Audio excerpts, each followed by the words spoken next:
Hello everyone.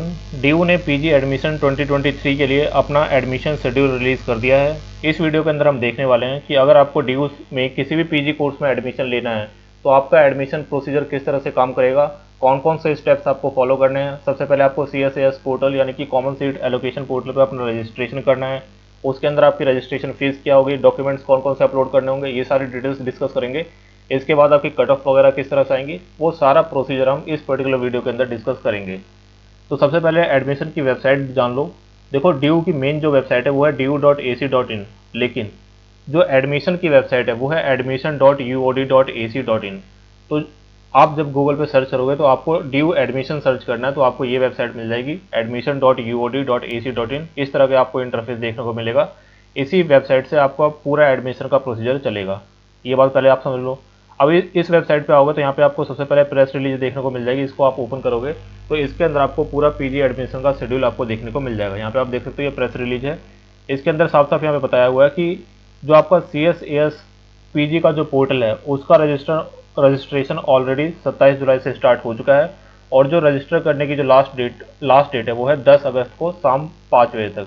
यानी कि सबसे पहले काम आपको क्या करना है, आपको CSAS यानी कि कॉमन सीट एलोकेशन सिस्टम का जो पोर्टल है ड्यू का, उस पर आपको रजिस्टर करना है। और उसकी रजिस्टर करने की जो लास्ट डेट है वो है 10 अगस्त शाम को 5 बजे तक। यानी कि 10 अगस्त के पहले पहले ही आपको इस पोर्टल के ऊपर रजिस्टर कर लेना है। इस पोर्टल के ऊपर जब आप रजिस्टर कर लोगे उसके बाद जो आपकी फर्स्ट कट ऑफ आएगी, कट ऑफ यानी कि फर्स्ट अलोकेशन लिस्ट जो बोली जा रही है, बेसिकली आपकी कट ऑफ लिस्ट है या एडमिशन लिस्ट, जो भी आप मानना चाहो इसको आप बोल सकते हो। ये जो आपकी फर्स्ट लिस्ट है वो आएगी आपकी 17 अगस्त को। इसके बाद जिस भी स्टूडेंट का नाम फर्स्ट लिस्ट में आएगा उसको अपना एडमिशन जो है वहाँ पे एक्सेप्ट करवाने के लिए 20 अगस्त के पहले पहले अपना जो फॉर्म है उसको फिल करना होगा और अपनी जो फ़ी वगैरह उसको वहाँ पे पे करनी पड़ेगी। ठीक है, और फ़ी पे करने की जो लास्ट डेट है वो है 22 अगस्त। तो मेन काम ये मेन डिटेल आप ये समझो कि पहली जो लिस्ट है वो आपकी 17 अगस्त तक आएगी और उसके लिए जो एडमिशन है वो 22 अगस्त तक कंप्लीट हो जाएंगे। जो सेकंड लिस्ट आएगी वो 25 अगस्त को आएगी। इसी तरह से जो सेकंड लिस्ट आएगी उसके बाद एक मिड एंट्री होगी। मिड एंट्री का मतलब क्या है, ऐसा जो भी स्टूडेंट है जो ड्यू के CSAS पोर्टल में यहाँ पे मान लो रजिस्टर नहीं कर पाता, यहाँ पे जो लास्ट डेट रजिस्टर करने की वो 10 अगस्त है। मान लो कोई ऐसा स्टूडेंट रह जाता है जो 10 अगस्त तक रजिस्टर नहीं कर पाता, तो उसके एक बार दोबारा एंट्री मिलेगी, यानी कि दोबारा उसको मौका मिलेगा कि 31 अगस्त से 1 सितंबर के बीच में वो दोबारा से वहाँ पर रजिस्टर कर सके। ठीक है, और उसके बाद जो है आपकी 4 सितंबर को जो थर्ड लिस्ट है वो आएगी। इसके बाद यहाँ पे मेंशन ये भी किया हुआ है कि जो 1 सितंबर से आपकी जो पीजी कोर्सेज हैं उसकी क्लासेस जो है स्टार्ट हो जाएंगी। ठीक है, अब यहाँ पे बाकी सारी डिटेल्स यहाँ पे मेंशन की हुई है, लिंक वगैरह यहाँ पे दिए हुए हैं, तो इसको आप चाहो तो ये नोटिस डाउनलोड करके वेबसाइट पे जाकर पढ़ सकते हो, या फिर जो हमारा टेलीग्राम चैनल और व्हाट्सअप ग्रुप है वहाँ पे भी मैंने ये सब चीज़ें शेयर कर दी है, वहाँ से जाकर आप इसको एक्सेस कर सकते हो। तो ये तो हो गया मेन आपके जो प्रेस रिलीज है। अब यहाँ पे आप देखोगे तो यहाँ पे आपको ऑप्शन मिल जाएगा पीजी एडमिशन का। इस ऑप्शन के ऊपर आप जाओगे तो सारी इन्फॉर्मेशन आपकी पीजी एडमिशन से रिलेटेड यहीं पे आपको देखने को मिल जाएगी। जो पोर्टल है वो आपको यहाँ पे देखने को मिल जाएगा, आपको इन्फॉर्मेशन बुलेटिन देखने को मिल जाएगा।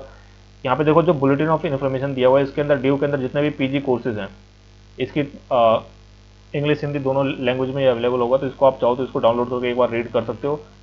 अब देखो इसमें आपके मेन काम की इन्फॉर्मेशन एक ही है कि जो आप कॉलेज का प्रेफरेंस दोगे। जैसे मान लो आप LLB में एडमिशन लेना चाहते हो तो उसमें आपका CLC LC1 LC2 है। अब उसमें तो आपके सब तीनों कॉलेज में सेम सीट्स हैं, तो उसमें आप अपने प्रेफरेंस के अकॉर्डिंग दे सकते हो। लेकिन मान लो आप किसी और कोर्स में एडमिशन लेना चाहते हो, जैसे मान लो आप पॉलिटिकल साइंस में एडमिशन लेना चाहते हो, तो उसके अंदर आपके अलग अलग कोर्सेज अलग अलग कॉलेज के अंदर अलग अलग सीट्स हैं, तो उसके अकॉर्डिंग आपको जो चूज़ करना है कि किस कॉलेज के अंदर आपको अप्लाई करना है, किस कॉलेज की प्रेफरेंस आपको ऊपर रखनी है, किस कॉलेज की प्रेफरेंस आपको नीचे रखनी है। वो जैसे मान लो ये MA पॉलिटिकल साइंस का कोर्स है, इसमें आपको अलग अलग जो कोर्सेज हैं अलग अलग जो कॉलेजेस हैं उसके अंदर सीट्स जो यहाँ पे दी गई हैं, तो उसके अकॉर्डिंग जो आपके कॉलेज का प्रेफरेंस है उसको आप ऊपर नीचे कर सकते हो। बाकी LLB का तो मैंने आपको बताया कि 3 ही आपके कॉलेजेस है, 3 सेंटर आपके और तीनों में सेम सीट्स है, तो उसमें बेसिकली आपका टाइम और कौन सा कैंपस आपको ज़्यादा ठीक लगता है उसके अकॉर्डिंग आप चूज़ कर सकते हो। तो ये तो हो गया आपका इन्फॉर्मेशन बुलेटिन। अब देखो यहाँ पे आप साइड में देखोगे तो यहाँ पे लिखा हुआ है common seat allocation system PG, और यहाँ पे रजिस्ट्रेशन का लिंक यहाँ पे दिया हुआ है। तो इस पर आप जाओगे तो ये आपका जो CSAS पीजी वाला पोर्टल है वो आपके सामने खुल के आ गया। यहाँ से आपको रजिस्टर करना पड़ेगा। रजिस्ट्रेशन किस तरह से करना है वो दिखाने के पहले कुछ और इन्फॉर्मेशन मैं आपके साथ शेयर कर देता हूँ। यहाँ पे आप जाओगे तो ऊपर आपको ये लिखा हुआ मिलेगा कॉमन सीट एलोकेशन सिस्टम। इसको आप डाउनलोड करोगे तो ये आपका CSAS पोर्टल का जो प्रोस्पेक्टस है वो आपके सामने खुल के आया है। यानी कि पोर्टल पे आपको किस तरह से रजिस्टर करना है उससे रिलेटेड कोई भी इन्फॉर्मेशन आपको चाहिए तो आपको इस प्रोस्पेक्टस के अंदर देखने को मिलेगी। इसके अंदर आप जाओगे तो सारी डिटेल्स आपको देखने को मिल जाएंगी।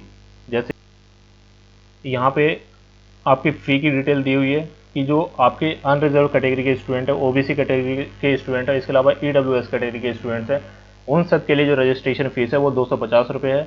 एससी एसटी और पीडब्ल्यूबीडी कैटेगरी के स्टूडेंट्स के लिए जो रजिस्ट्रेशन फीस है वो 100 रुपये है। और ये फ़ी जो आपकी नॉन रिफंडेबल है, यानी कि ये फ़ीस आपकी वापस नहीं की जाएगी। इसके अलावा कोई स्पोर्ट्स कोटा वगैरह के अंदर अप्लाई करना चाहते हैं स्टूडेंट्स तो उसके लिए 100 रुपीज़ आपके एडिशनल वहाँ पे आपको पे करने पड़ेंगे। तो ये आप बेसिकली आपका फ़ी क्राइटेरिया है। इसके अलावा डॉक्यूमेंट्स के लिए आप देखोगे तो आपको पेज नंबर 45 पे आप जाओगे तो आपको डॉक्यूमेंट के रिलेटेड जो भी इन्फॉर्मेशन है वो आपको देखने को मिल जाएगी। सबसे पहले डॉक्यूमेंट आपको चाहिए, आपकी एक फ़ोटोग्राफ होनी चाहिए, और जो फोटोग्राफ आप अपलोड करोगे वो आपकी सेम फोटोग्राफ होनी चाहिए जो आपने CUET PG के फॉर्म के अंदर आपने दिया है, वही सेम आपका फोटोग्राफ होना चाहिए। अब यहाँ पे देखो कई जगह पे CUET UG लिखा हुआ है, लेकिन ये शायद इनकी मिस्टेक है, थोड़ी प्रिंटिंग मिस्टेक हो गई है या फिर टाइपिंग मिस्टेक इन्होंने कर दिया। ये PG है मान के चलो। तो जो CUET PG के फॉर्म में आपने फोटोग्राफ दी थी वही फोटोग्राफ आपको यहाँ पे अपलोड करनी है। इसके अलावा जो सिग्नेचर आप अपलोड करोगे वो भी आपको सेम ही अपलोड करने हैं जो आपने CUET PG के फॉर्म में अपलोड किया था। इसके अलावा डेट ऑफ बर्थ के लिए आपको क्लास 10th का सर्टिफिकेट अपलोड करना है। इसके अलावा डिग्री एग्जामिनेशन की मार्कशीट, यानी कि अगर आप ग्रेजुएशन के बेसिस पे अप्लाई कर रहे हो तो आपकी ग्रेजुएशन की मार्कशीट यहाँ पे अपलोड करनी पड़ेगी। अगर मान लो आप फाइनल ईयर में हो, आपका रिजल्ट नहीं आया, तो उस केस में आपकी जितनी सेमेस्टर के मार्कशीट आ गई है मोस्टली 4th सेमेस्टर का तक आप अपलोड कर सकते हो। बाकी काउंसलिंग के टाइम पे आपको जो अपनी मार्कशीट है वो उनको दिखानी पड़ेगी। इसके अलावा जो रिजर्व कैटेगरी के स्टूडेंट्स हैं उनको आपका रिजर्व कैटेगरी का जो सर्टिफिकेट है वो अपलोड करना पड़ेगा। इसके अलावा OBC और EWS के केस में जो आपका सर्टिफिकेट है उसकी डेट 31 मार्च 2023 के बाद की होनी चाहिए। अगर आपका पुराना बना हुआ तो इसको आपको रिन्यू करवाना पड़ेगा, जो नया सर्टिफिकेट है वो आपको बनवाना पड़ेगा। इसके अलावा जो स्पोर्ट्स कोटा के स्टूडेंट्स हैं, PWBD के स्टूडेंट्स हैं, इसके अलावा CW के अंदर रिजर्वेशन चाहते हैं, उन सबको अपने जो सर्टिफिकेट है, अपने जो डॉक्यूमेंट्स हैं वो वहाँ पे दिखाने पड़ेंगे। एक इम्पॉर्टेंट डॉक्यूमेंट आपको और दिखाना पड़ेगा, अगर आपने ड्यू से अपना ग्रेजुएशन किया है तो उस केस में आपको माइग्रेशन सर्टिफिकेट अपलोड नहीं करना। लेकिन अगर आपका ग्रेजुएशन जो है वो ड्यू के अलावा किसी और यूनिवर्सिटी से है तो उस केस में आपको माइग्रेशन सर्टिफिकेट अपलोड करना पड़ेगा। अगर अभी आपके पास माइग्रेशन सर्टिफिकेट नहीं है तो अभी आप उसके लिए अंडरटेकिंग अपलोड कर सकते हो। अंडरटेकिंग आपको कहाँ देखने को मिलेगी? इसी प्रोस्पेक्टस के नीचे आप जाओगे तो वहाँ पे आपको सारी अंडरटेकिंग और फॉर्म के जो आपके सर्टिफिकेट के फॉर्मेट है वो आपको देखने को मिल जाएंगे। मैं आपको दिखा देता हूँ।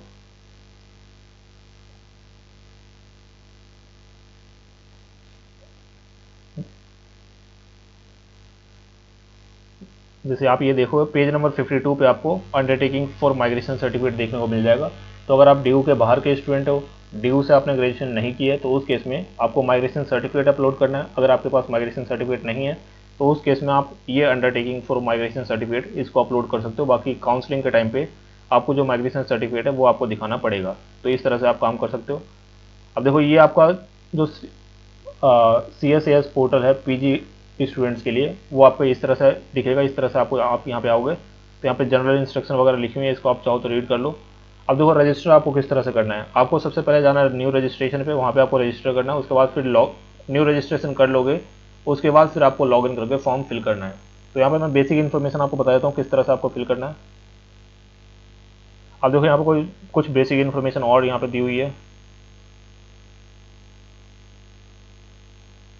ये बेसिक इन्फॉर्मेशन आप रीड कर सकते हो। यहाँ पे बताया हुआ कि जो आपका CSAS पोर्टल पे आपको जो रजिस्टर करना है उसमें आपको 3 स्टेप्स फॉलो करने हैं। पहला आपको अप्लाई करना है यूनिवर्सिटी ऑफ दिल्ली के अंदर, फिर आपको प्रेफरेंस देनी है अपने प्रोग्राम्स और डिपार्टमेंट कॉलेज को, और फिर आपको जो एडमिशन फॉर्म है, जब आपका एलोकेशन हो जाएगा, आपको आपका नाम लिस्ट में आ जाएगा, उसके बाद आपको एडमिशन के लिए फ़ी वगैरह जो है पे करनी पड़ेगी। ठीक है, तो ये मेन 3 काम आपको करने हैं। अब जैसे कि मैंने आपको बताया, जैसे आपको LLB में एडमिशन लेना है तो उसमें तो आपके 3 ही सेंटर है। बाकी कोर्सेज के लिए आपको जो यूनिवर्सिटीज़ हैं और जो कॉलेजेस है उसके अंदर प्रेफरेंस अपनी देनी पड़ेगी। फ़ी वगैरह यहाँ पे मेंशन की हुई है, तो वो सारी चीज़ें आप देख सकते हो। अब देखो सिंपल सा फॉर्म है आपका। यहाँ पे आपको अपना एप्लीकेशन नंबर लिखना है। एप्लीकेशन नंबर कौन सा? जो आपने CUET PG में आपको दिया गया था एप्लीकेशन नंबर, वो आपको डालना है। आपका नेम, आपका डेट ऑफ बर्थ, यहाँ पे आपका ईमेल एड्रेस, फिर ईमेल एड्रेस को कंफर्म करना है। यहाँ पे पासवर्ड आपको क्रिएट करना है, उसी पासवर्ड को यहाँ पे कंफर्म करना है। मोबाइल नंबर, फिर मोबाइल नंबर को री एंटर करना है और यहाँ पे कैप्चा कोड फिल करके यहाँ पे रजिस्टर आपको कर लेना है। रजिस्टर करने के बाद यहाँ पे लॉगिन का ऑप्शन दिख रहा है, इस लॉगिन के ऑप्शन पे जाओगे तो यहाँ से आपको लॉगिन करना पड़ेगा। यहाँ से आप लॉगिन करोगे और लॉगिन करने के बाद अपना फॉर्म जो है आप फिल कर सकते हो। अगर आपको इस पे वीडियो चाहिए कि किस तरह से आपको फॉर्म फिल करना, तो आप कमेंट सेक्शन में लिख के बता देना। मैं एक वीडियो ट्राई करूँगा कि किस तरह से आपको रजिस्टर करके फॉर्म फिल करना, वो पूरा एक प्रोसीजर आपको समझाने के लिए। लेकिन बेसिक आपका फॉर्म है, आपने पहले भी कई फॉर्म फिल किए होंगे, तो मोस्ट प्रोबेबली आप फिल कर लोगे। हो सकता है कि अभी वेबसाइट में कुछ एरर आए, तो 1-2 दिन रुक के आप फॉर्म फिल कर लो। लास्ट डेट आपकी 10 अगस्त है। ऐसा कुछ नहीं कि जो पहले फॉर्म फिल करेगा वो उसको कुछ एडवांटेज होगा, ऐसा कुछ नहीं होगा। तो आप 1-2 दिन रुक के वेट करके फॉर्म फिल कर लो, क्योंकि जनरली जो है स्टार्टिंग के 1-2 दिन में वेबसाइट में कुछ ना कुछ एरर रहता ही है। ठीक है, तो इसको 1-2 दिन वेट करो, आप आराम से इस फॉर्म को फिल कर दो। अगर आपको चाहिए कि एक डेडिकेटेड वीडियो में बना दूँ किस तरह से रजिस्टर करके किस तरह से फॉर्म आपको फिल करना है, कंप्लीट प्रोसीजर आपको दिखा दूँ, तो उसके लिए आप कमेंट सेक्शन में लिख दो। मैं कोशिश करूँगा कि एक डेडिकेटेड वीडियो इसके लिए बना दी जाए। बाकी इन्फॉर्मेशन मैंने आपको बता दी। जो आपका ये वेबसाइट है एडमिशन की, admission.uod.ac.in, इसी के ऊपर आपको सारी इन्फॉर्मेशन मिल जाएगी। सबसे पहले ये आपको CSS पोर्टल वाला जो आपका प्रोस्पेक्टस है इसको पढ़ लेना है। इसके अंदर आपकी सारी इन्फॉर्मेशन मिल जाएगी, किस तरह से आपको फॉर्म वगैरह फिल करना है, फॉर्म की डिटेल्स क्या हैं। इसके बाद बुलेटिन ऑफ इन्फॉर्मेशन आप डाउनलोड कर लोगे, तो उसके अंदर आपको सारी डिटेल्स वो मिल जाएंगी कि आपकी कोर्स के अंदर किस यूनिवर्सिटी में कितनी सीट्स हैं, किस तरह से आपके कोर्स का स्ट्रक्चर काम करेगा, वो सारी चीज़ें आपको मिल जाएंगी। बाकी नोटिफिकेशन आपको होम पेज के ऊपर ही सारी देखने को मिलेंगी। तो ये आपका पूरा प्रोसीजर मैंने आपको बता दिया। रजिस्ट्रेशन करने के लिए यहीं पे आपको साइड में ऑप्शन मिल जाएगा रजिस्ट्रेशन के लिए, pgadmission.uod.ac.in। अगर आपको नहीं मिल रहा तो आप डायरेक्टली टाइप कर लो, आपके सामने जो एडमिशन की वेबसाइट है इस तरह से वो खुल के आ जाएगी। और कोई आपकी क्वेरी हो, कुछ आप पूछना चाहते हो, तो आप कमेंट सेक्शन में लिखो। For the time being that's the end of the video. Thank you.